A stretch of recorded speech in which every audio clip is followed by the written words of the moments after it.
Je m'appelle Stella Moore. J'ai 31 ans et je suis infirmière pédiatrique à l'hôpital pour enfants Trinity, dans la paisible petite ville d'Oak, dans le Colorado. De l'extérieur, on dit souvent que je vis un rêve, un emploi stable, un foyer heureux et un mari que tout le monde admirerait. Mais peut-être ne voient-ils que ce que je leur permets de voir.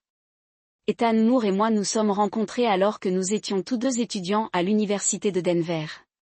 Ethan a 2 ans de plus que moi, c'est un homme aux traits séduisants, au regard rassuré et à la voix chaleureuse et profonde qui a fait battre mon cœur d'enfant à l'époque. Après 11 ans de vie commune, dont 8 de mariage, j'ai cru un jour avoir trouvé le compagnon de ma vie. Ethan, promoteur immobilier prospère, a été nommé par un magazine local parmi les meilleurs jeunes entrepreneurs de moins de 40 ans. Aux yeux de mes amis et de ma famille, il était le mari idéal. Charmant, intelligent et ambitieux. Nous vivions dans la maison de nos rêves dans le quartier de Willow Creek, où les rues bordées d'arbres entouraient des maisons en bois et des jardins luxuriants.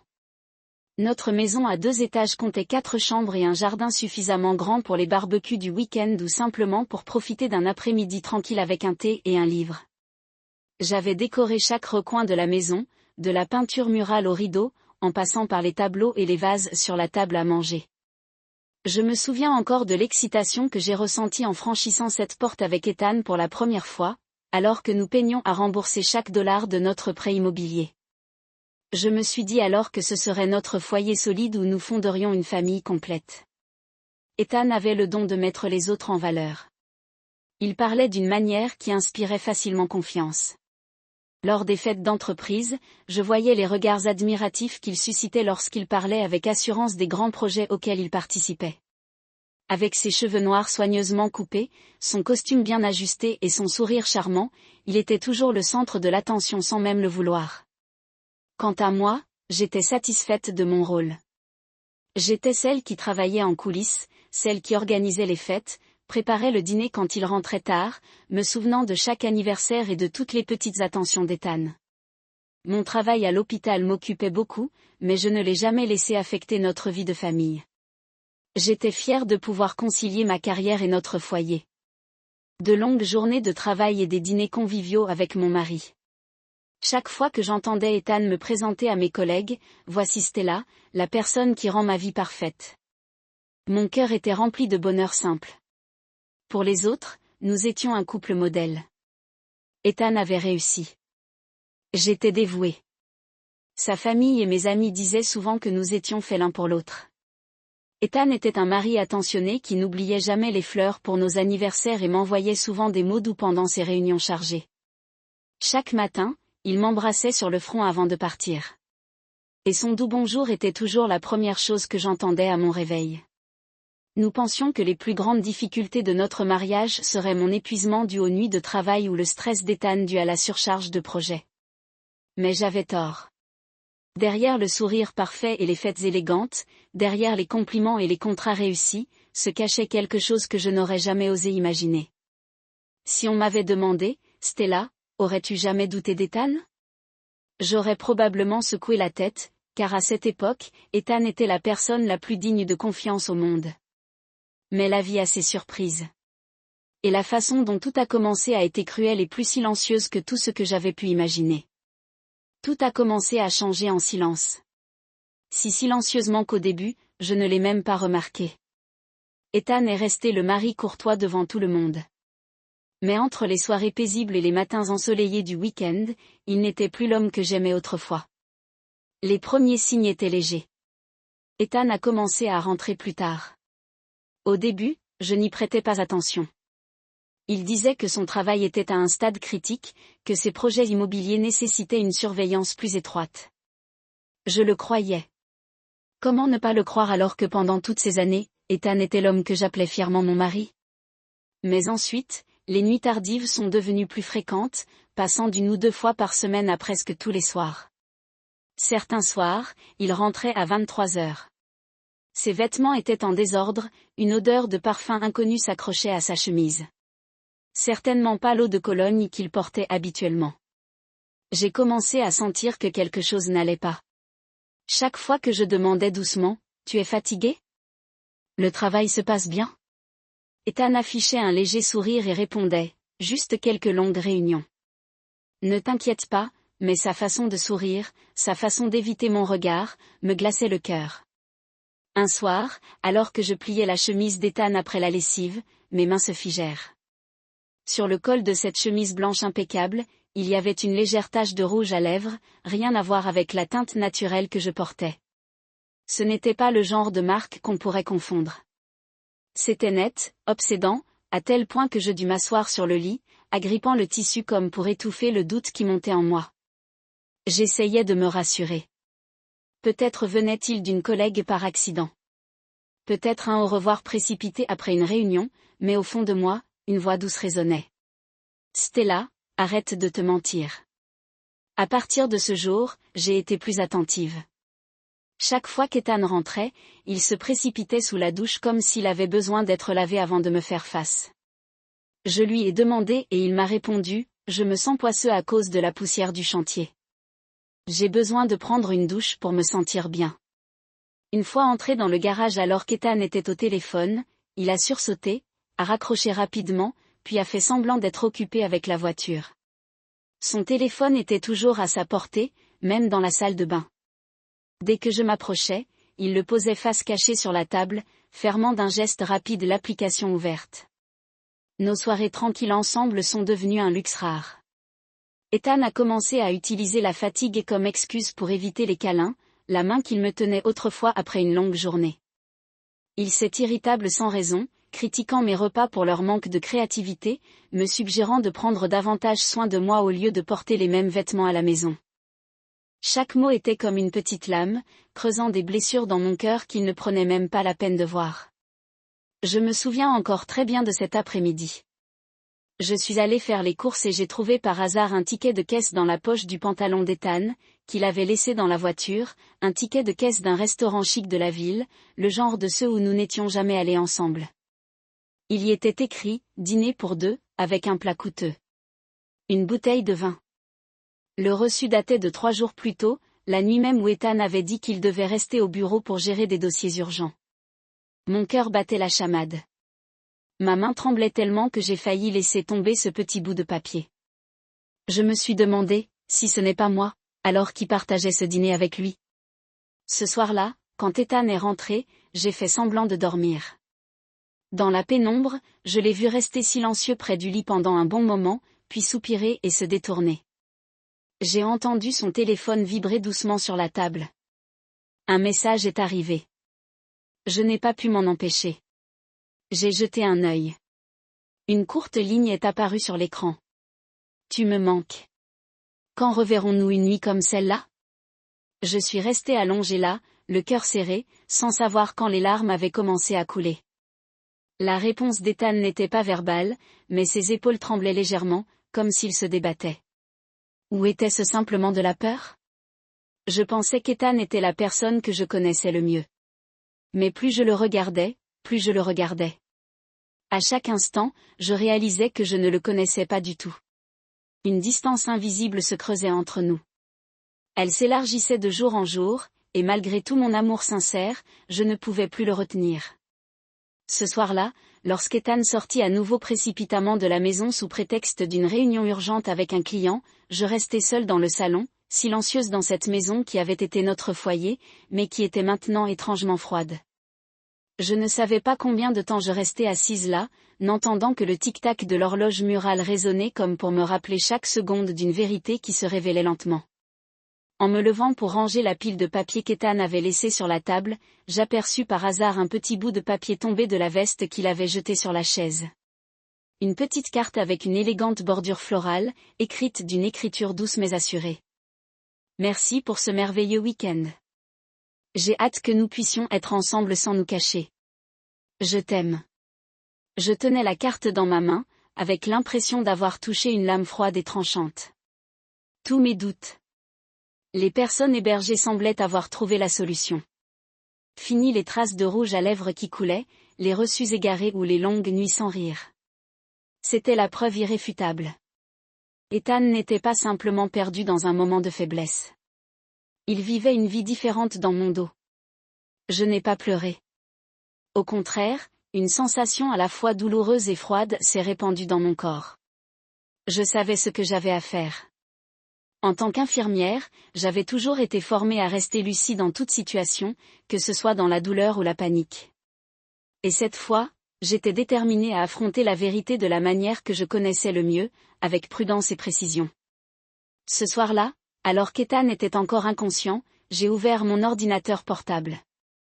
J'ai commencé par les endroits les plus familiers, ses réseaux sociaux.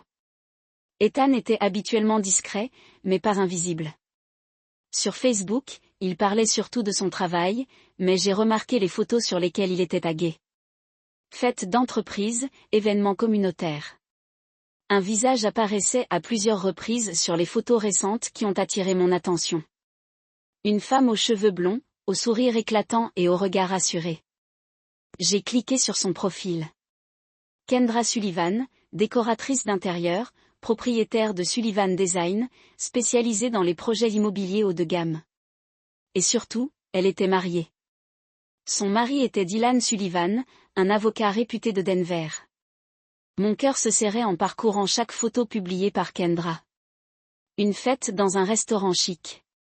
Au même moment, Ethan prétendait être en voyage d'affaires, une mission d'étude de projet dans un complexe hôtelier loin de la ville.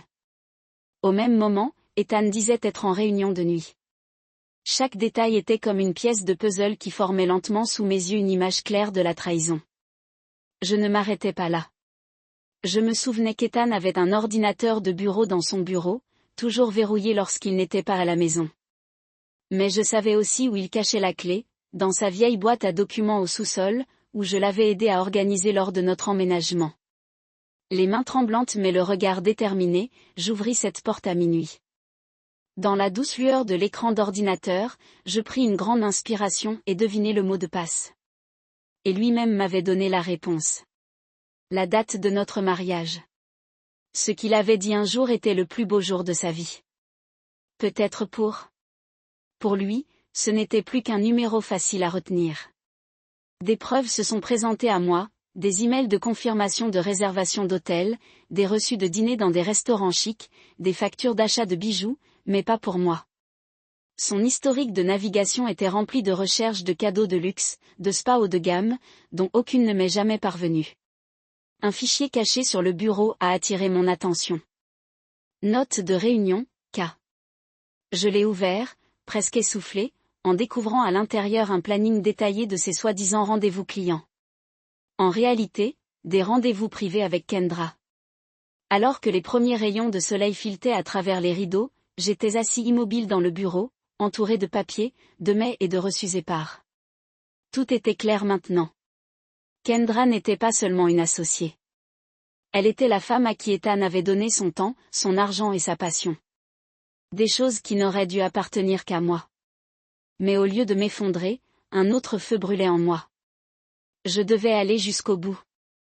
Je devais connaître toute la vérité, pas seulement pour moi, mais pour m'assurer qu'Ethan ne trompe plus jamais personne. Son jeu avait commencé. Et maintenant, c'était mon tour. Après cette nuit-là, je savais que je ne pouvais plus continuer à faire comme si de rien n'était. Les pièces du puzzle de la supercherie d'Ethan et Kendra étaient bien trop évidentes. Mais je n'étais pas du genre à me précipiter dans la confrontation sans être pleinement préparé. Si Ethan avait passé des mois à élaborer sa stratégie parfaite, je prendrais mon temps pour la dévoiler. Avec finesse et des preuves irréfutables. Le lendemain matin, alors qu'Ethan quittait la maison dans son élégant costume et un faux sourire aux lèvres, j'ai décroché le téléphone et appelé Elena Rivera, une détective privée recommandée par un collègue de l'hôpital. Elena avait été détective avant d'ouvrir sa propre agence.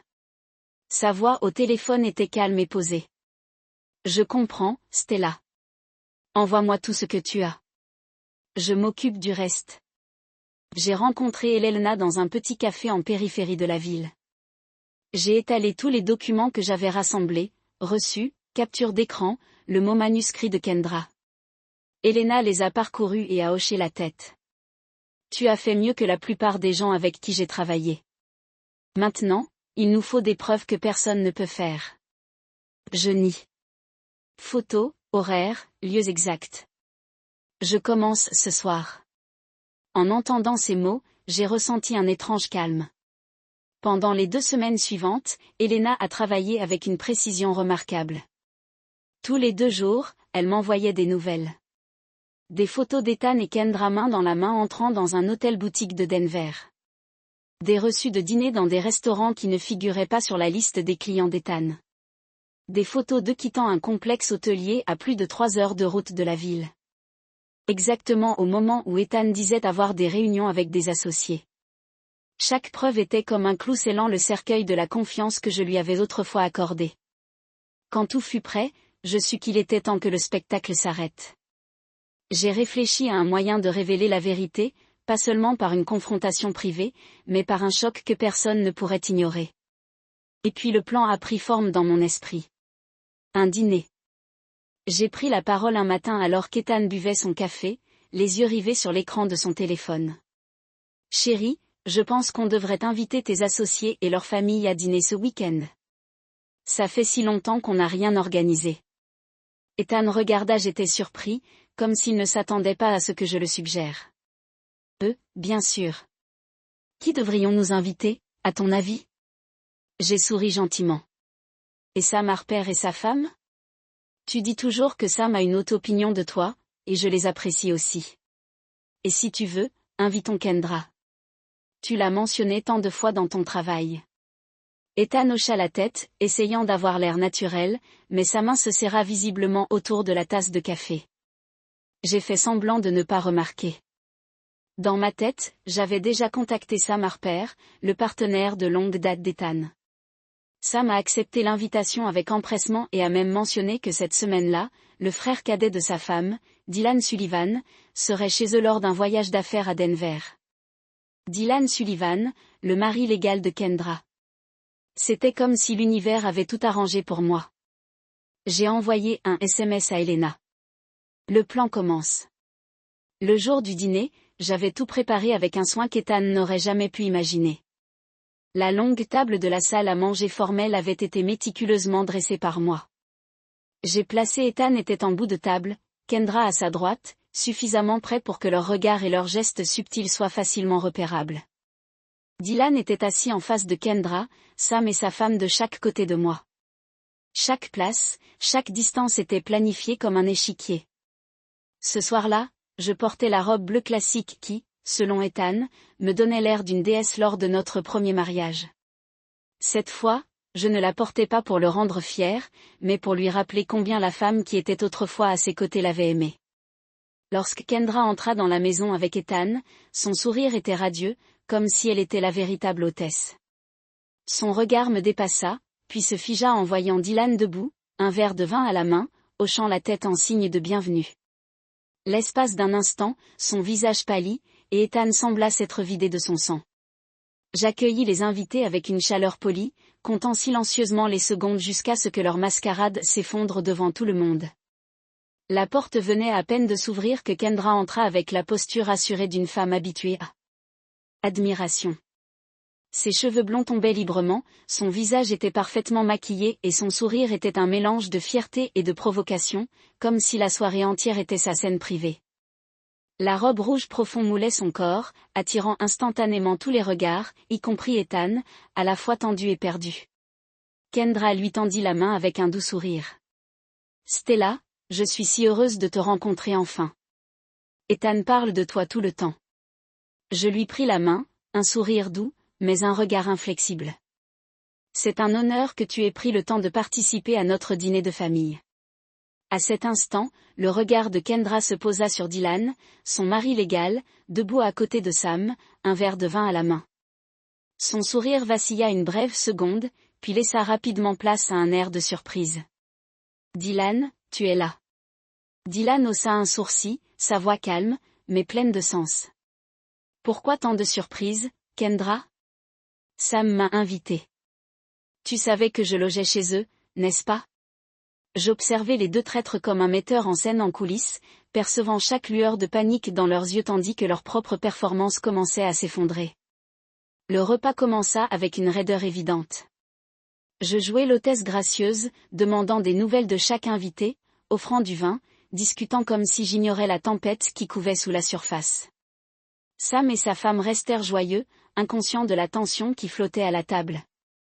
Dylan resta silencieux, observant. Le regard perçant d'un avocat ne manquait pas de discernement dans le comportement de sa femme. Une fois l'apéritif servi, j'ai légèrement incliné la tête. Kendra, j'ai entendu dire que tu réussissais très bien dans la décoration d'intérieur. Puis-je te demander pour quelle entreprise tu travailles actuellement? Kendra a esquissé un sourire. Oh, je suis freelance. Je prends des projets en partenariat. C'est plus flexible. Dylan a légèrement froncé les sourcils. Je croyais que tu avais dit que tu collaborais officiellement avec le cabinet de Denver. C'est pour ça qu'on a déménagé si vite. Tu te souviens? L'air était lourd. Kendra se mordit la lèvre, son regard se fixant sur Ethan. Puis elle changea de sujet. En fait, je fais un peu de tout pour créer des liens. Je l'ai suivi doucement, la voix légère. Ethan a tellement de chance d'avoir une associée à la fois belle et talentueuse qui soutient ses projets. Il m'a dit, tu as apporté beaucoup d'idées récemment. N'est-ce pas?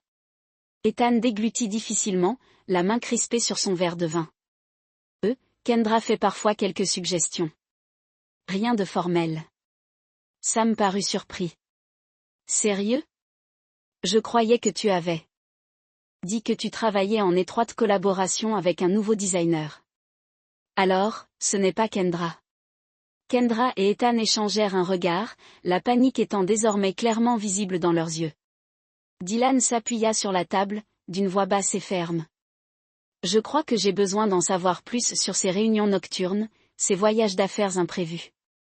C'est drôle comme ils coïncident toujours avec les heures où Kendra dit qu'elle doit travailler tard. Je me suis levée, calmement, et me suis dirigée vers la table d'appoint où j'avais préparé un dossier. Je pense qu'il est temps que nous soyons honnêtes. Si vous me le permettez, j'aimerais partager quelques informations que tout le monde ici devrait voir. J'ai ouvert délicatement le dossier, en sortant des photos, des copies de reçus et des preuves qu'Alina m'avait aidé à rassembler. Un par un, je les ai étalés sur la table devant tout le monde. Des photos d'Ethan et Kendra main dans la main entrant dans un hôtel-boutique. Des reçus de réservation de chambre pour un complexe hôtelier de luxe. À 3 heures de route de Denver. Des reçus de dîner romantique, les soirs même où Ethan prétendait être en réunion. Chaque document était comme un coup porté au masque qu'il s'efforçait tant de garder depuis le début de la soirée. Dylan examina chaque pièce à conviction, le visage glacé. Il prit une photo, la voix rauque. Kendra, as-tu quelque chose à dire? C'est le patron dont tu m'as parlé? Le visage de Kendra pâlit, ses yeux se remplirent de larmes, et elle balbutia. Dylan, je suis désolée. Je ne sais pas quoi dire. Ethan commença à parler, mais je le regardai droit dans les yeux, ma voix, douce, mais suffisante pour le faire taire. Ne dis pas pardon. Je n'en ai pas besoin. Ce dont j'ai besoin, c'est de la vérité, et elle est là, sur la table. Sam et sa femme restèrent assis, stupéfaits, incapables de croire à ce qui se passait. Le dîner censé nouer des relations d'affaires s'était transformé en une révélation amère. J'ai pris une grande inspiration, ressentant une légèreté dans chaque cellule de mon corps. La vérité avait éclaté, et il n'y avait plus d'endroit où se cacher. Après cette soirée fatidique, tout s'est effondré à la vitesse de la tempête. Dylan a quitté ma maison le soir même, emportant avec lui le dossier de preuves que je lui avais remis. Le regard qu'il adressa alors à Kendra ne trahissait aucune trace d'amour, seulement une profonde déception et la détermination d'un homme qui savait ce qu'il avait à faire. 2 jours plus tard, j'apprenais que Dylan avait changé toutes les serrures de leur maison de Denver et déposé une demande de divorce, accompagnée d'une plainte pénale pour détournement de fonds. En tant qu'avocat chevronné, Dylan savait exactement ce qu'il devait faire pour protéger son honneur et ses biens. Il a révélé l'affaire au grand jour, a collaboré avec les enquêteurs et a fourni toutes les preuves issues des documents que je lui avais transmis, ainsi que les fausses factures qu'il avait trouvées. Après avoir consulté les comptes de l'entreprise de sa femme, Kendra n'eut aucune chance de s'expliquer. Lorsque la police perquisitionna son bureau, elle découvrit de nombreux faux documents, des factures frauduleuses et des preuves de transfert d'argent illégaux. Le montant détourné fut estimé à près de $80 000, de quoi faire d'elle la criminelle financière la plus notoire de Denver cette année-là. La nouvelle se répandit rapidement dans les journaux locaux.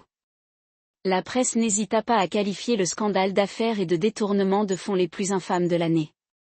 Quant à Anne, il ne put échapper aux conséquences de la destruction qu'il avait causée. Sam Harper, qui avait autrefois traité Ethan comme un frère, n'eut pas besoin d'une longue confrontation. Après cette soirée, Sam annonça la fin de tous les partenariats commerciaux. Il écarta habilement mais fermement Ethan de chaque projet commun afin de protéger la réputation de l'entreprise. D'autres associés, apprenant la nouvelle, coupèrent rapidement contact, craignant d'être impliqués dans un scandale d'éthique et de fraude. En un mois seulement, Ethan passa du statut d'homme d'affaires respectable à celui de traître déshonoré, qui perdit réputation et carrière. Son bureau fut réduit et les employés sont partis un par un, peu disposés à subir les conséquences. La demeure qui avait autrefois fait sa fierté est devenue un fardeau financier insupportable. Quant à moi, j'ai traversé cette épreuve avec une lucidité et une détermination que je ne me connaissais pas. Le divorce est arrivé plus vite que prévu. Ethan n'a pas osé se battre, car il savait que je détenais toutes les preuves et qu'il n'avait plus aucun pouvoir de négociation. J'ai conservé notre maison d'origine à Willow Creek, mais uniquement pour pouvoir la vendre. Chaque brique, chaque pièce ne me rappelait que les années où j'avais vécu dans l'illusion. J'ai vendu la maison et utilisé l'argent pour acheter un petit mais confortable appartement en étage élevé d'un immeuble moderne au cœur de la ville. Mon nouvel appartement donnait sur un parc verdoyant et luxuriant, avec un petit balcon juste assez grand pour quelques pots de fleurs. J'ai choisi chaque meuble. Du fauteuil vert jade à la simple vaisselle en porcelaine blanche. Chaque matin, me réveiller pour voir la lumière du soleil inonder la pièce. Je savais que j'avais commencé une toute nouvelle vie. Une vie où j'étais maître de chaque choix. Kendra a été arrêtée un lundi matin, alors qu'elle sortait du bureau de son avocat, les images ont envahi les médias. Son visage autrefois fier et confiant est maintenant courbé, ses yeux paniqués, ses mains fermement menottées. À ce moment-là, personne ne l'avait défendu. Son entreprise avait été fermée, ses avoirs gelés pour enquête et pour indemniser les victimes. Ethan a essayé de me contacter, m'envoyant des messages, suppliant de lui donner l'occasion de s'expliquer, mais je n'avais pas besoin d'en entendre davantage. Chaque mot qu'il avait prononcé avait perdu tout son sens. Lorsque nous avons signé les papiers du divorce chez l'avocat, il m'a regardé, les yeux rouges, murmurant « Je n'ai jamais voulu que ça se termine comme ça ». Ma voix était calme. « Tu ne le voulais pas, mais tu l'as fait. Et maintenant, tu dois vivre avec ça comme j'ai vécu avec la douleur que tu as causée. » 3 mois plus tard, je m'appuyais contre la balustrade du balcon de mon nouvel appartement, sirotant du thé chaud en contemplant les lumières de la ville. Ma vie n'était plus celle d'Ethan, elle n'était plus accablée par des attentes creuses. Je suis retournée à l'hôpital, travaillant avec passion et concentration. Mes collègues m'ont vue plus forte, plus confiante. Le chef de service m'a proposé le poste de coordinatrice de CAR en pédiatrie, un poste que j'avais cru hors de ma portée, et cette fois, j'étais prête à l'accepter. J'ai compris que parfois, les cruautés de la vie ouvrent la voie à une vie meilleure. Après cette épreuve, j'ai cru que je m'effondrerais, mais étrangement, chaque jour qui passait, je me sentais renaître. Fini les longues nuits à attendre le son des clés sur la porte. Fini les matins à me réveiller avec le poids du doute. Chaque jour, je commençais par me rappeler, Stella, c'est ta vie. Tu mérites le bonheur. Mon travail à l'hôpital pour enfants Trinity est devenu mon plus grand ancrage. Je me suis investi corps et âme dans chaque CAR, chaque enfant dont je me suis occupée. Chaque mot de réconfort que j'ai adressé aux parents anxieux à l'extérieur de la chambre. Peut-être que la douleur que j'avais endurée m'a aidé à mieux comprendre les pertes et les peurs des autres. J'étais plus calme aux urgences, plus déterminée dans la gestion des cas complexes. Mes collègues ont commencé à me regarder différemment. Je n'étais plus l'infirmière dévouée en coulisses, mais la leader à qui l'on faisait confiance lorsque l'imprévu se produisait. 3 mois après cette nuit fatidique, la chef de service m'a convoquée dans son bureau. Le docteur Laura Perkins, celle qui m'avait guidée durant mes premières années, m'a regardée avec un sourire encourageant. Stella, je sais que tu as traversé tant d'épreuves, mais ce que tu as montré récemment m'a vraiment impressionnée. Le service a besoin d'une nouvelle infirmière en chef, et je veux que tu assumes ce rôle. Êtes-vous prête ? Je l'ai regardé, le cœur rempli d'une émotion indescriptible. J'avais pensé un jour ne pas être assez forte, j'avais craint de toujours être l'ombre de quelqu'un. Mais maintenant, je comprenais. J'étais prête. Merci. Je vais tout donner.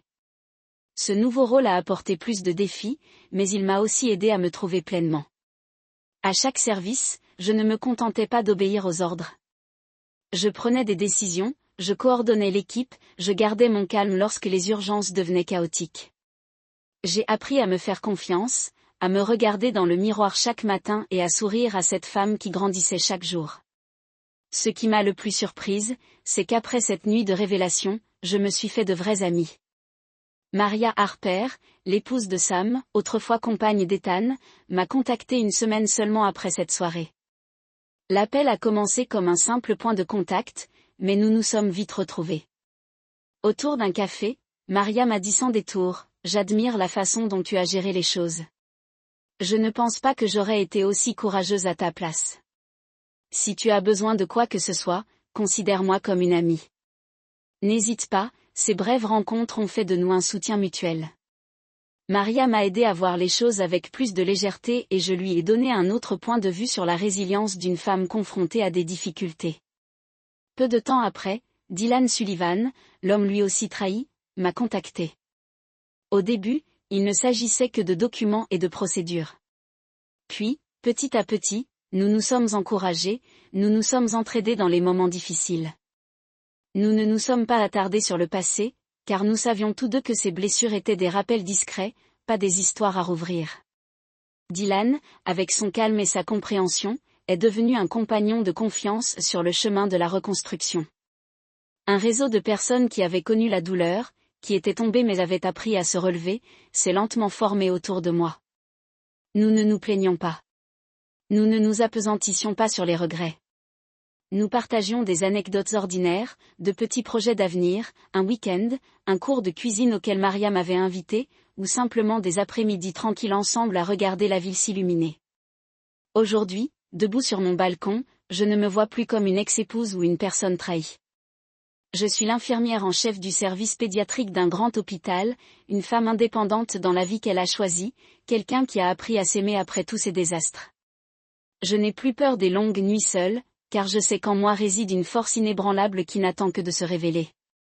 Et lorsque je me regarde dans le miroir chaque matin, je ne vois plus la femme qui vivait pour son rôle d'épouse. Je vois une femme indépendante, sûre d'elle et forte.